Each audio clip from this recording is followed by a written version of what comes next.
Минем ирем контракт буенча киткән. Диләрәнең ире махсус хәрби операция зонасында телефон аша аралашып торабыз ди. Кызлары быел 9нчы сыйныфны тәмамлый, педагогика көллиятына керергә җыена. Иҗтимагый палатадагы очрашуга берәр ташлама булырмы дип белешергә килгән. Баланың берәрнең льготалары бар микән?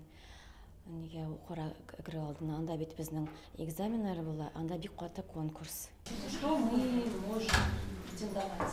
Бүгенге утырышта күбрәк социаль темага караган сораулар яңгырады. Балаларын лагерга урнаштыру, салымнардан азат итү, йортка ремонт ясау. Казаннан Анастасия контракт нигезендә хезмәт итүчеләр белән өлешчә мобилизация буенча чакырылучыларның хокуклары бер дәрәҗәдәме дип кызыксына. Я представляю здесь нескольких жен. Мин бүген башка гаиләләр исеменнән дә сорауларымны җиткердем. Алар ирләре хәбәрсез югалган очракта нишләргә, кемгә мөрәҗәгать итәргә икән дип кызыксына. Иҗтимагый палатага төрле министрлык һәм оешма вәкилләре дә чакырылган иде. Мәгариф, социаль яклау, суд приставлары, яшьләр эшләре буенча белгечләр, хәрби комиссариат һәм башкалар. Алар һәр кешенең соравын язып барды. Югары Ыслан районында яшәүче Венерның улы да өлешчә мобилизация буенча чакырылган. Ул барлык гаиләләргә мәгълүмат бирә торган бердәм сайт булдырырга тәкъдим итә. Официальный сайт кирәге бөтен семьяларга,